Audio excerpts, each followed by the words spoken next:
Halo Pak Eko, perkenalkan nama saya Aurelius Ensel. Saya berasal dari SMA Santo Aloysius II Bandung.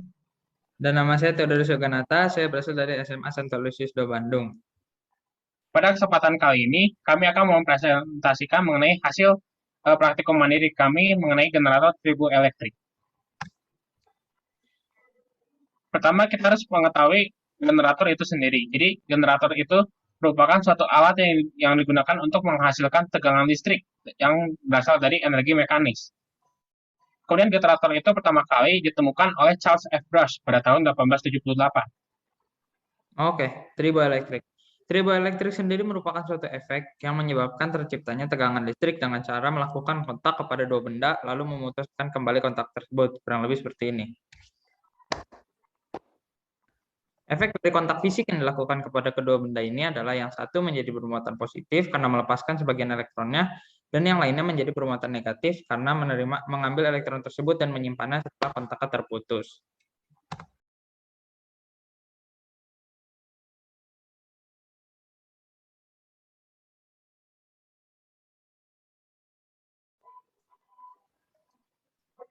Untuk membuat generator tribu elektrik, ada beberapa alat dan bahan yang diperlukan.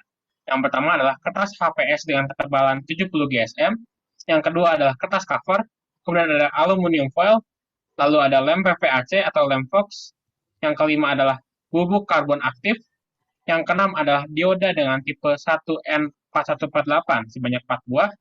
Kemudian yang ketujuh adalah kapasitor dengan kapasitas 10 volt per 100 mikro F sebanyak 1 buah. Lalu ada lampu LED sebanyak 1 buah, kemudian ada kabel jepit buaya sebanyak 2 pasang, dan juga multimeter serta ampere meter.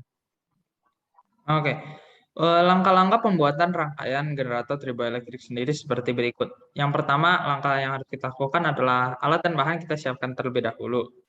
Lalu apabila alat dan bahan sudah disiapkan, kedua adalah kertas HVS kita gunting sesuai dengan ukuran yang akan kita coba. Ketiga, kertas cover kita gunting menjadi setengah dari ukuran kertas HVS. Keempat, aluminium foil digunting dengan ukuran setengah kertas HVS tadi, namun tingginya kita tambahkan 2 cm. Lalu yang kelima adalah lem serbuk karbon dan air kita campurkan. Ini tujuannya untuk membuat lem konduktif. Yang keenam, lem konduktif yang sudah kita buat tadi kita oleskan ke kertas HVS. Jadi kertas HVS itu kita bagi menjadi 3 wilayah. Jadi ada wilayah kiri, wilayah kanan, dan wilayah tengah. Yang tengah ini cukup kita sisihkan kurang lebih sekitar 1 cm. Lalu ada wilayah kiri dan juga wilayah kanan. Itu ukurannya silahkan disesuaikan dengan percobaan yang ingin dilakukan. Nah, yang kita olesi dengan lem konduktif itu adalah area kiri dan kanan. Yang tengah kita biarkan bersih. Lalu aluminium foil yang sudah kita gunting tadi kita tempelkan di atas lem konduktifnya tadi. Dan kita press, kita ratakan sampai benar-benar rata. Apabila sudah kita ratakan, kita tunggu hingga kering. Setelah itu adalah kita menyambungkan dioda bridge yang sudah kita bikin ke multimeter dengan menggunakan sepasang kabel buaya. Lalu setelah itu ujung aluminium foil yang sudah kita tempelkan ke kertas HVS dan lem konduktif tadi kita sambungkan ke dioda bridge menggunakan kabel buaya. Apabila sudah semua langkah itu sudah dilakukan maka rangkaiannya sudah jadi. Lalu langkah selanjutnya apabila rangkaiannya sudah jadi, kertas cover tadi kita gosokkan ke permukaan kertas HVS yang tidak terdapat lem konduktif yang tetap bersih tadi. Kita gesek gesek gesek gesek gesek gesek. Lalu apabila sudah digesekkan, data yang terbaca di multimeter tersebut kita catat dan kita hitung. Kurang lebih seperti ini video percobaan untuk membuat generator triboelektrik seperti ini. Ya, eh, ya jadi seperti yang bisa dilihat di video ini, beginilah cara melakukan percobaan dan mengumpulkan tegangan dari generator triboelektrik ini. Jadi kertas covernya itu kita gosok-gosokkan ke permukaan kertas HVS yang kosong secara bergantian, kiri kanan kiri kanan kiri kanan, sampai tegangannya nanti terbaca di multimeter seperti ini. Oke, apabila sudah terbaca seperti itu, kita catat tegangannya, lalu kita simpan datanya untuk kita olah nanti. Nah, berikut ini adalah contoh gambar rangkaian yang kita buat. Jadi pertama, dari kertas HVS yang kita buat itu, yang ada aluminium foil itu, kita hubungkan dengan dioda bridge menggunakan kabel jepit buaya yang berwarna biru itu. Kemudian dari dioda bridge kita akan menghubungkannya lagi dengan multimeter menggunakan kabel jepit buaya juga yang garis yang berwarna hitam dan juga yang berwarna merah. Ya, sekarang adalah lapisan kertasnya yang kita pakai. Jadi seperti yang tadi dijelaskan, kita membagi kertas HVS itu menjadi 3 wilayah, wilayah kiri, tengah, dan kanan. Wilayah kiri ini kita bagi, lalu kita oleh wilayah kiri dan kanan ini yang akan kita olesi oleh lem konduktif. Apabila sudah diolesi oleh lem konduktif semua, kita tempelkan aluminium foil tadi sampai tingginya melebihi kertas HVS-nya supaya nanti bisa kita jepitkan jepit buaya di aluminium foil yang berlebihan itu. Begitupun dengan sisi kanannya. Olesi lem konduktif, tempelkan aluminium foil.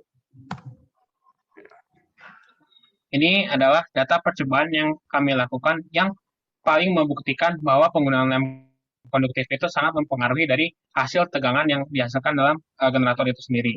Jadi ukuran yang kita gunakan itu sama, yakni 12 kali 10 cm. Hanya saja yang pertama kita itu cuma menggunakan lem PVAC atau lem Fox.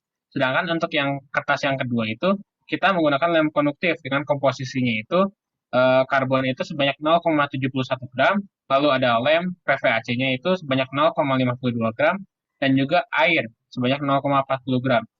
Untuk tegangan yang dihasilkan dalam 30 detik yang dihasilkan oleh kertas yang hanya menggunakan lem PVAC itu menghasilkan 0,05 volt, sedangkan yang menggunakan lem konduktif itu menghasilkan sebanyak 0,07 volt. Kemudian untuk tegangan per detik yang dihasilkan oleh rangkaian yang hanya menggunakan lem PVAC itu sebanyak 0,004 mikrowatt. Sementara untuk yang rangkaian yang menggunakan lem konduktif itu menghasilkan 0,008 mikrowatt. Jadi untuk video percobaan dari kedua data ini ada sebagai berikut. Rangkaian yang memakai lem konduktif. Bisa dilihat. Di sini tegangan naik.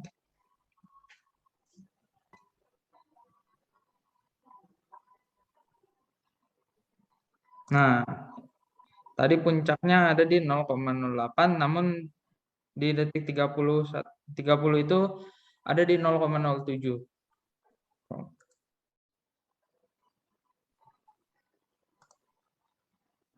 Lalu ini adalah video percobaan di mana rangkaian itu hanya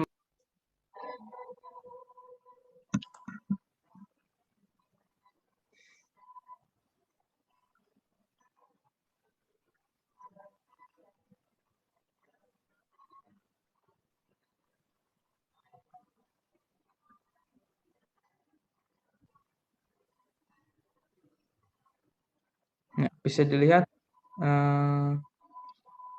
saat hampir mencapai 30 detik. Nah, di sini sudah 30 detik dan tegangan yang dihasilkan itu sebesar 0,05 volt ya. Ya. Nah, berikut ini adalah grafik yang merupakan percobaan yang hanya memakai lem PVAC. Bisa dilihat tegangan yang dihasilkan itu kecil ya, tapi tegangan yang dikumpulkan ini konstan. Bisa dibuktikan dari grafik yang semua titiknya itu tidak ada yang menyimpang dari trendline.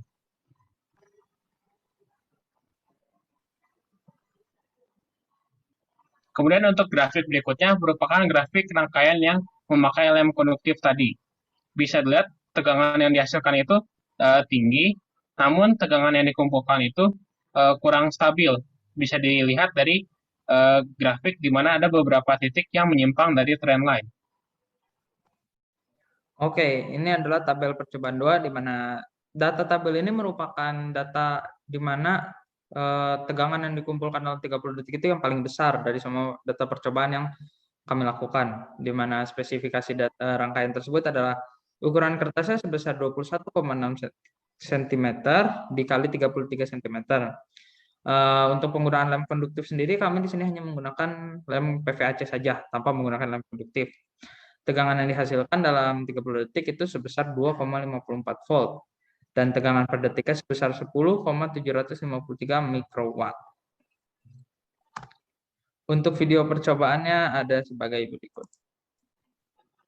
Baik Pak, ini merupakan video percobaan yang paling cepat tadi. Berikut video percobaannya. Ya. Yang naik per detik itu lebih cepat dibanding percobaan-percobaan sebelumnya.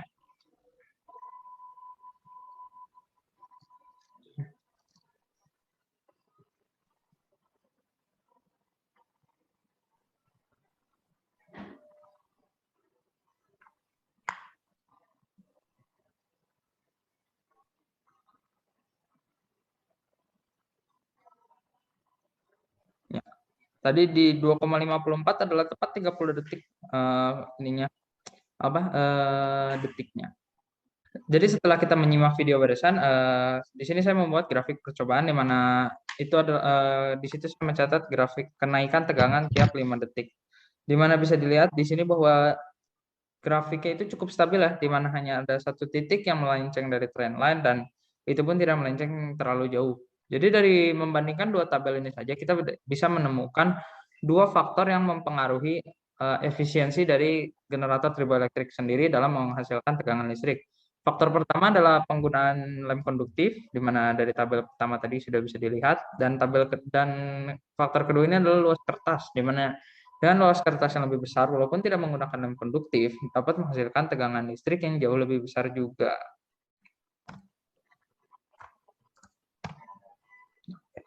Di sini adalah rekap data percobaan dari semua data percobaan yang sudah kami ambil selama melaksanakan praktikum percobaan generator turboelektrik ini. Sebenarnya di luar tabel ini masih ada beberapa data lagi, namun tidak bisa kita masukkan karena kita mencobanya tanpa memasukkannya ke multimeter. Jadi kita tidak bisa mengetahui seberapa besar tegangan yang bisa kita hasilkan. Jadi untuk tabel data di nomor 2, 3, 4 itu merupakan data yang sudah tadi kita tampilkan di awal. Lalu data 1 adalah data dengan spesifikasi seperti berikut. Ukuran kertasnya 21 kali 33 cm, tidak menggunakan lem konduktif, hanya menggunakan lem PVAC biasa. Tegangan yang dihasilkan selama 30 detik itu 0,76 volt dan tegangan per detikan 0,888 mikrowatt. Untuk data nomor 5, ukuran kertasnya sama, 21 kali 33 cm. Nah, untuk penggunaan lem konduktif, kami memakai lem konduktif. Namun sayangnya karena kami masih mencobanya, kami lupa menimbang setiap bahannya. Jadi kita tidak tahu seberapa banyak perbandingan bahan-bahannya tersebut. Lalu tegangan yang dihasilkan dalam 30 detiknya itu 0,75 volt dan tegangan per detikan 0,937 mikrowatt. Dan yang terakhir data ke-6 adalah data dengan spesifikasi ukuran kertas 21,33 cm. Oh iya, ukuran kertas yang dimaksud di sini adalah ukuran kertas HVS-nya yang belum dibagi 3 sisi itu. Lalu di sini ada penggunaan lem PVAC-nya, tidak hanya menggunakan lem PVAC, tidak menggunakan lem konduktif. Tegangan yang dihasilkan dalam 30 detik itu sebesar 2,01 volt dan tegangan per detikan 6,733 mikrowatt. Di sini ada grafik data di mana garis hijau yang paling tinggi itu adalah data dari grafik dari data nomor 6 yang tadi. Garis hitam adalah grafik data nomor 5 tadi dan garis merah merupakan grafik data dari data nomor 1 di tabel sebelumnya, rekap data. Jadi, setelah kami melakukan beberapa percobaan pembuatan generator turboelektrik ini, ada beberapa faktor yang bisa mempengaruhi percobaan ini. Contohnya saja seperti ketebalan kertas, semakin tebal kertas HVS yang kita gunakan, maka tegangan listrik yang dihasilkan pun akan semakin kecil. Kemudian kecepatan tangan kita dalam menggeserkan kertas HVS itu, semakin cepat kita menggeserkan kertas HVS itu akan menghasilkan tegangan yang semakin tinggi juga. Tapi kecepatan tangan kita dalam menggeserkan kertas itu harus konstan juga. Kemudian seberapa bagus lem konduktif yang dibuat. Semakin bagus lem konduktif yang dibuat, maka tegangan yang dihasilkan akan semakin tinggi. Kemudian ada juga ukuran kertas cover, ukuran aluminium foil, dan juga kerapian rangkaian yang dibuat. Semakin rapi rangkaian yang dibuat, maka hasilnya pun akan lebih akurat. Untuk kesimpulan, kita telah mengambil beberapa hal. Contohnya saja untuk membuat rangkaian generator turboelektrik itu, untuk yang membuat turboelektrik paling efisien itu, faktor yang perlu diperhatikan adalah luas kertas HVS, kemudian ada seberapa efektif lem konduktif yang kita buat, kemudian ada ketebalan kertas HVS, dan juga kecepatan tangan kita dalam menggeserkan kertas cover ke kertas HVS. Sekian dan terima kasih. Mohon maaf Pak apabila ada salah kata ataupun salah pengucapan. Semoga video praktikum ini dapat bermanfaat dan sampai bertemu di kesempatan selanjutnya Pak. Terima kasih.